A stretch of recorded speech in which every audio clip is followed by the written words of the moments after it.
निशंकित अंग में प्रसिद्ध अंजन चोर की कहानी। अंजन चोर वह कोई मूल में चोर नहीं था। वह तो उसी भव में मोक्ष पाने वाला एक राजकुमार था और उसका नाम ललित कुमार था। अभी तो वे निरंजन भगवान हैं, लेकिन लोग में उन्हें अंजन चोर के नाम से पहचानते हैं। आइए आगे सुनते हैं उनकी कहानी। उस राजकुमार ललित को राजा ने दुराचारी जानकर राज्य से बाहर निकाल दिया। उसने एक ऐसे अंजन काजल को सिद्ध कर दिया जिसके लगाने से वह अदृश्य हो जाता था। वह काजल उसे चोरी करने में सहायक होता था, इसलिए वह अंजन चोर नाम से प्रसिद्ध हो गया। चोरी करने के उपरांत वह जुआ और वेश्या सेवन जैसे अन्य महापाप भी करने लगा। एक बार उसकी प्रेमिका ने रानी के गले में सुंदर रतनहार देखा और उसे पहनने की उसके मन में तीव्र इच्छा हुई। जब अंजन चोर उसके पास आया तो उसने उससे कहा, हे अंजन, अगर तुम्हारा मुझ पर सच्चा प्रेम है तो रानी के गले का रतनहार मुझे लाके दो। अंजन ने कहा, देवी, यह बात तो मेरे लिए बहुत ही आसान है। ऐसा कहकर वह चतुर्दशी की अंधेरी रात में राजमहल में गया और रानी के गले का हार चुराकर भागने लगा। रानी का अमूल्य रतनहार चोरी होने से चारों ओर शोर मच गया। सिपाही दौड़े।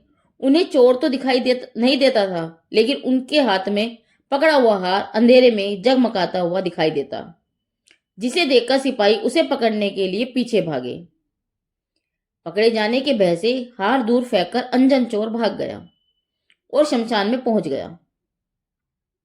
थक जाने के कारण वह एक पेड़ के नीचे खड़ा हो गया। वहां उसने एक आश्चर्यकारी घटना देखी। उसने देखा कि एक मनुष्य एक पेड़ के ऊपर एक छीका बांधकर उसमें चढ़ उतर रहा है और कुछ बोल भी रहा है। कौन है वह मनुष्य और इतनी अंधेरी रात में यहाँ क्या कर रहा है? इत्यादि प्रश्नों को लिए हुए अंजन चोर उसे एकटक देखने लगा। उसके पश्चात उसके नजदीक जाकर उससे पूछने लगा, यह क्या करते हो, क्यों करते हो? तब उस सोमदत्त माली ने सेठ जिंदत की कहानी सुनाई, जो इस प्रकार है। अमित पर्व और विद्युत पर्व नाम के दो देव पूर्व भव में मित्र थे। अमित पर्व तो जैन धर्म का भक्त था और विद्युत पर्व कुधर्म को मानता था। एक बार वे दोनों धर्म की परीक्षा करने निकले। रास्ते में एक अज्ञानी तपस्वी को तप करते हुए देखकर उन्होंने उसकी परीक्षा करनी चाहिए। उस तपस्वी को विद्युत पर्व ने कहा, अरे बाबा, पुत्र के बिना सदगति नहीं होती, ऐसा शास्त्र में कहा है। यह सुनकर वह तपस्वी तो झूठे धर्म की श्रद्धा से उत्पन्न हुआ वैराग्य छोड़कर संसार भोगने चला गया। यह देखकर विद्युत पर्व की कुगुरियों के प्रति श्रद्धा तो छूट गई। अतः उसने कहा, अब जैन गुरु की परीक्षा करेंगे। तब अमित पर्व ने उससे कहा, हे मित्र, जैन साधु तो परम वितरागी होते हैं, उनकी तो बात ही क्या करें। अरे, उनकी परीक्षा तो दूर ही रही। देखो, सामने यह जिंदत नामक एक श्रावक सामायिक की प्रतिज्ञा करके अंधेरी रात में यहाँ शमशान में अकेला ध्यान कर रहा है। तुम उसकी परीक्षा करके देख लो। तब उस देव ने अनेक प्रकार से उपद्रव किया, परंतु जिंदत सेठ तो सामायिक में पर्वत के समान अटल रहे। अपनी आत्मा की शांति से जरा भी नहीं डगमगाए नहीं।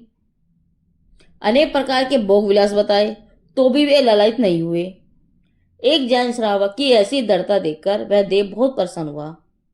बाद में सेठ जी ने उसे जैन धर्म की महिमा समझाई। हे देव, आत्मा से देह भिन्न है। आत्मा के अवलंबन से ही जीव अपूर्व शांति का अनुभव करता है और उसी के अवलंबन से वह मुक्ति पाता है। यह सुनकर उस देव को भी जैन धर्म की श्रद्धा हुई। उसने सेठ जी का उपकार माना और उन्हें आकाशगामिनी विद्या प्रदान की।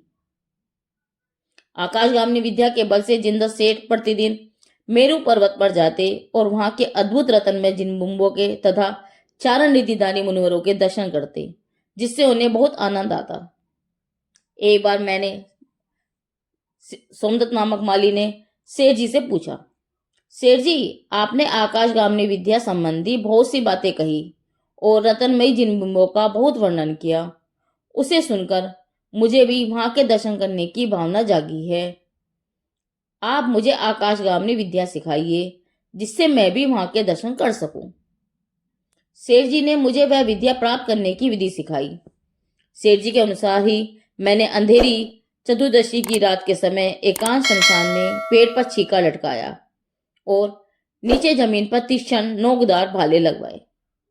आकाशगामी विद्या की साधना करने के लिए छीके में बैठकर पंच नमोकार मंत्र बोलते हुए छीके की रस्सी काटनी थी, परंतु नीचे लगे भालों को देखकर मुझे डर लगता है और मंत्र में शंका हो जाती है कि कदाचित मंत्र सच्चा नहीं हुआ और मैं नीचे गिर पड़ा तो मेरा शरीर छिद जाएगा। ऐसी शंका से मैं नीचे उतर आता हूँ।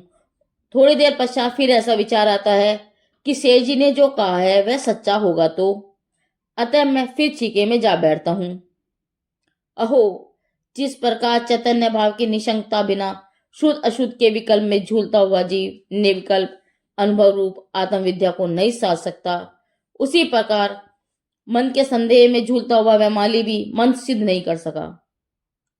सोमदत्त माली द्वारा सुनाई गई यह कहानी सुनते ही अंजन चोर का पंच नमस्कार मंत्र पर परम विश्वास बैठ गया। उसने माली से कहा, लाओ, मैं इस मंत्र को सिद्ध करता हूं। ऐसा कहकर श्रद्धापूर्वक मंत्र बोलकर वह छीके पर बैठा और उसने निशंक पने से छीके की एक एक रस्सी काट दी। अहो आश्चर्य! नीचे गिरने से पहले ही देव ने उसे ऊपर ही झेल लिया और कहा, मंत्र के ऊपर तुम्हारी निशंक श्रद्धा से तुम्हें आकाशगामिनी विद्या सिद्ध हो गई। उसकी वजह से आकाश मार्ग से तुम्हें जहां भी जाना हो जा सकते हो। तब से अंजन चोर चोरी करना छोड़कर जैन धर्म का परम भक्त बन गया। वह कहने लगा, जिंदस सेठ के प्रताप से मुझे यह विद्या प्राप्त हुई है।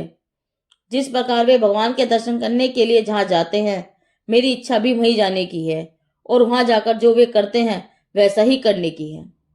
भाइयों, यहाँ यह बात विशेष ख्याल में रखने की है कि अंजन चोर को आकाशगामिनी विद्या सिद्ध हुई तो उसे चोरी करने के लिए उस विद्या का उपयोग करने की दुर्बुद्धि नहीं आई, परंतु जिन बिंबों के दर्शन इत्यादि धर्म कार्य में उसका उपयोग करने की सुबुद्धि सूझी। यह बात उसके परिणाम पलटने की सूचना देती है और इस प्रकार जैन धर्म के व्यवहार में दृढ़ श्रद्धा होने से उसे व्यवहार से तो सम्यक दर्शन हुआ, परंतु वह कुछ ही क्षणों बाद मुनिराज के उपदेश को पाकर निश्चय सम्यक दर्शन प्राप्त करेगा। विद्या सिद्ध होने पर अंजन ने विचार किया, अहो, जिस जैन धर्म के छोटे से मंत्र के प्रभाव से मेरे जैसे चोर को यह विद्या सिद्ध हुई है, तो वह जैन धर्म कितना महान होगा, उसका स्वरूप कितना पवित्र होगा। चलूं, जिन सेठ के प्रताप से मुझे यह विद्या मिली, उन्हीं सेठ के पास जाकर जैन धर्म के स्वरूप को समझूं और उन्हीं से वह मंत्र भी सीख लूं, जिससे मोक्ष की प्राप्ति हो सके। ऐसा विचार कर विद्या के बल से वह मेरु पर्वत पर पहुंच गया। वहां पर रत्नमयी अद्भुत अरिहंत भगवानों की विविधता देखकर वह बहुत प्रसन्न हुआ। उस समय जिंदस सेठ वहां पर मुनिवरों का उपदेश सुन रहे थे। अंजन राजकुमार ललित ने उनका बहुत उपकार माना और मुनिराज के उपदेश को सुनकर शुद्ध आत्मा के स्वरूप को समझा। शुद्ध आत्मा के निशंक श्रद्धापूर्वक निर्विकल्प अनुभव करके उसने निश्चय समय दर्शन प्राप्त किया। इतना ही नहीं, पूर्व के पापों का पश्चाताप करके उसने मुनिराजों के पास दीक्षा ली। साधु बनकर आत्म ध्यान करते करते उन्हें केवल ज्ञान हुआ और वे अंत में अंजन से निरंजन होकर कैलाश गिरी से निवाण पद प्राप्त कर गए। इस कहानी से हमें शिक्षा मिलती है कि जैन धर्म पर निशंक श्रद्धा करके उसकी आराधना करना ही श्रेयकर है। देह से कोई पापी नहीं होता, परिणामों से पाप पुण्य होता है। समय दर्शन सहित यदि आत्मा चांडाल की देह में भी हो तो भी गणधर देव उसे देव कहते हैं।